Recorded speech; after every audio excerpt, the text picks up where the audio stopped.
Baik, tadi berkenaan lintas langsung kita Cerita Pagi di Negeri Kedah, tapi sekarang ini kita akan terus ke segmen pengurusan kewangan dengan baik. Dan seperti yang kita sedia maklum, impak pandemik COVID-19 bukan sahaja memberi kesan yang cukup besar kepada sistem sosial dan juga ekonomi negara kita, malah juga memberi hikmah yang terbesar buat kebanyakan daripada kita untuk dari segi pengurusan kewangan, dari segi persediaan kita menghadapi situasi luar jangka, kerana kebanyakan daripada kita tidak bersedia dalam menghadapi situasi luar jangka dan tidak mempunyai dana-dana kecemasan maupun simpanan dan sebagainya. Jadi untuk kita berbincang mengenai pengurusan kewangan yang bijak ini dan untuk kita menjadi celik dari segi pengurusan kewangan ini, apa kata kita perkenalkan terlebih dahulu tetamu kita, pakar-pakar yang bersama kita di State Studio Selamat Pagi Malaysia hari ini.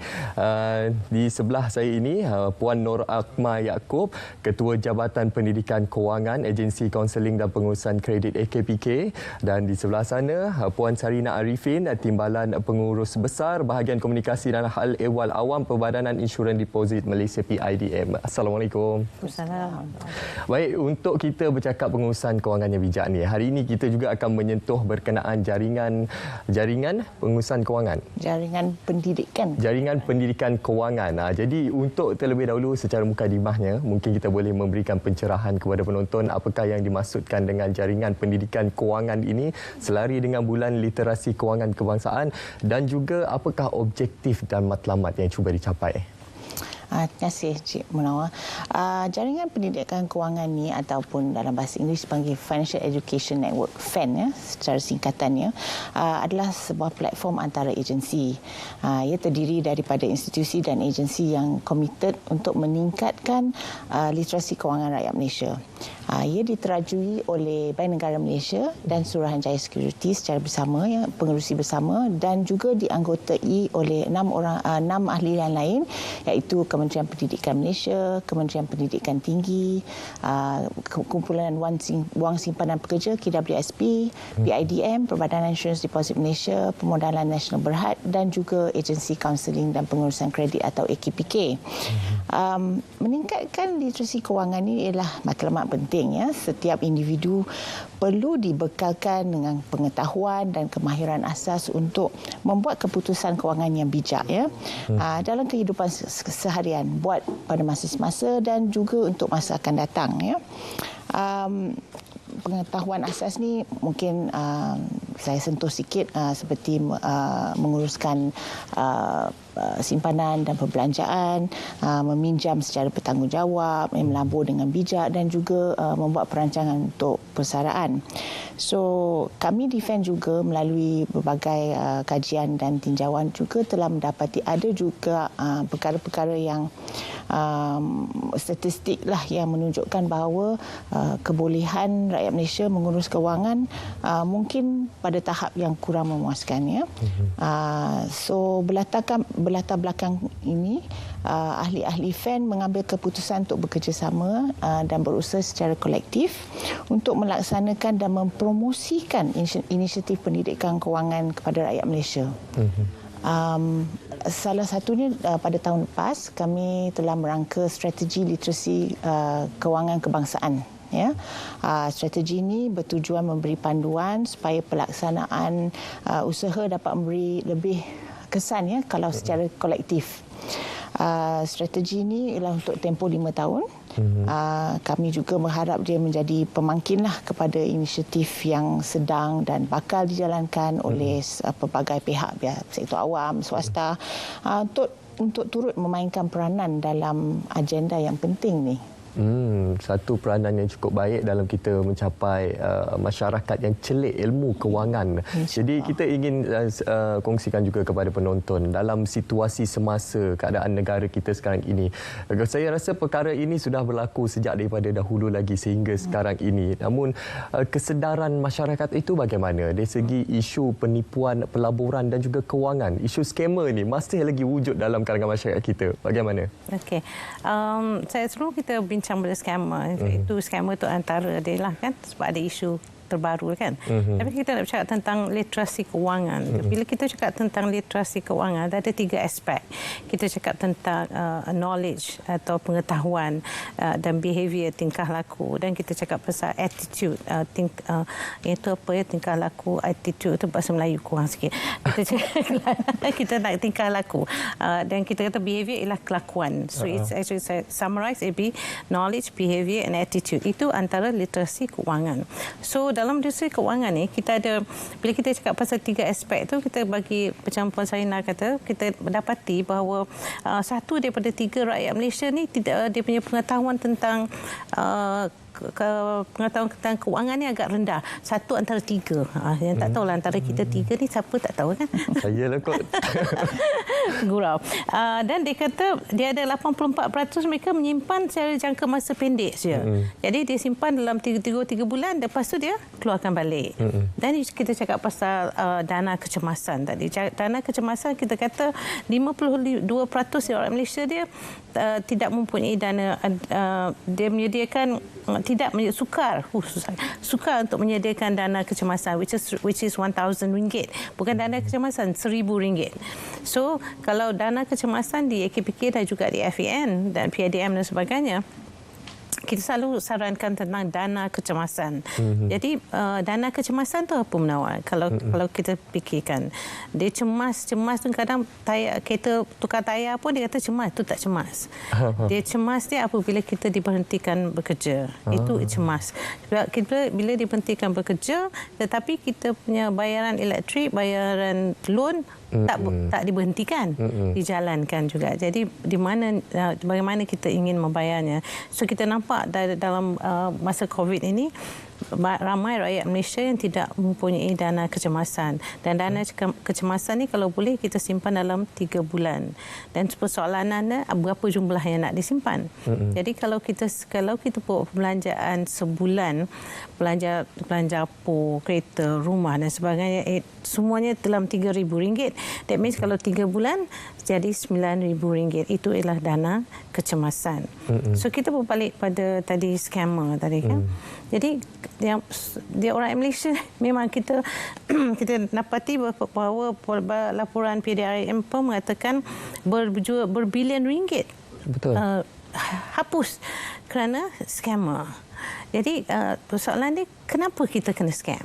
Itulah. Ada yang menyamar jadi pegawai bank, pegawai polis, masalahnya tu. Munawar pernah kena scammer? Saya pernah kena. Saya ada pengalaman bercakap dengan scammer ni. Tapi disebab kesedaran kita mengetahui tersebut, dia menyamar sebagai pegawai polis. Menyatakan yang saya, di atas IC saya, mempunyai satu rekod hitam. Jadi dia cuba meminta maklumat bank di situ. Pencerahan hal ni. Ya, so banyak. Kita pun kadang-kadang dapat juga. Kadang kita nak gelak pun dia juga. Dia kata you ada pinjaman, mana you tahu I ada pinjaman. I tak ada pinjaman dan sebagainya. So yang kita ni, kenapa kita terkena? Mungkin yang datang tu yang semacam you agaknya. Jadi dia pun terkenalah juga kan, Sarina. Jadi dia pun terkena juga. Tapi sebab we are so vulnerable, kita rasa vulnerable dan kita takut ada buat salah. Ya sebenarnya, so kita di AKPK banyak kes scammer macam ni. So dia dapat panggilan, macam you kata tadi, dia dapat panggilan daripada bank. Dia mengatakan dia buat credit card di Singapura. Coincidentally memang dia pergi Singapura. Jadi coincidentally, so dia kata ada duit situ, jadi dia mengatakan duit itulah haram dan sebagainya, dan dia nak transfer, dia tak boleh bayar sekarang pakai your credit card itu. Jadi kita masa tu dah ketakutan, panggil polis. Dia kata polis number kita pun tak pernah check, sebab dia the moment you dengar orang kata dia polis, dia bank negara, dan dia custom, kita macam hilang akal. Jadi cemas. Bukan dana kecemasan, ni cemas. Panik. So kita tak check. Okay? And then itu kita baru baca pasal Macau scam. That is so big. Lepas tu yang lagi satu yang saya nak sarankan, kami nak sarankan sini ialah kadang-kadang kita mendapat call kita pasal scammer ni juga. kita bercinta dengan Facebook ni. Saya pun heran bercakap, macam mana orang boleh bercinta dalam Facebook dalam 2 hari dah mengatakan dia cinta. Jadi kita ni selalunya orang wanita lah, maaflah kan, tapi orang wanita ni selalu dia soft hearted sikit. Jadi kita kena sedar sikit lah, takkanlah orang nak bercinta dengan kita dalam 2 hari dalam Facebook kan. Muka pun tak nampak. Kan? Berjumpa pun belum lagi. Tapi dah terus mentransfer duit. Duit. And then we are not talking about 2-3 ribu, okay? Minimum like 30 ribu, 20 ribu dan sebagainya. So, apa yang kita nak sarankan di sini? Jangan terlalu begitu panik dan tanya lagi siapa-siapa yang kita kenal lah. Itu yang kita nak sarankan pada mereka, buat buat pemeriksaan dulu, tanya bagaimana siapa-siapa yang kenal dulu, jangan pergi keluarkan duit, jangan buat, yang most importantly jangan buat pinjaman. So dia nak buat bayar tu dia buat pinjaman lagi, itu dah susah sikit. Mungkin Puan Sarina boleh memberikan pencerahan juga bagaimana melalui jaringan pendidikan kewangan ini dapat memberi kesedaran kepada masyarakat di luar sana untuk mengelakkan isu-isu yang saya kira dah lama berlaku, dah wujud tapi masih lagi berlaku dalam masyarakat kita seperti isu skamer tadi. Memang ahli-ahli FAN ni kira kami berusaha lah bersungguh-sungguh untuk mempromosikan masalah ni dan beri pengetahuan juga macam mana nak mungkin mengenali ciri-ciri penipuan ni dan pendek kata membekalkan pengetahuan itulah. Jadi so kita dengan sendirinya kita boleh tahu apa yang what to look out for, apa yang perlu kita ambil perhatian ni. Mungkin Puan Ahmad saya isi di sini ciri-ciri scam penipuan tu selalunya dia menjanjikan pulangan yang amat tinggi, tak munasabah, tak masuk akal ya. Dan penanggungan risiko tu, risk dia sangat rendah atau tak ada risiko langsung. So dia menjanjikan pulangan yang luar biasa lah ya.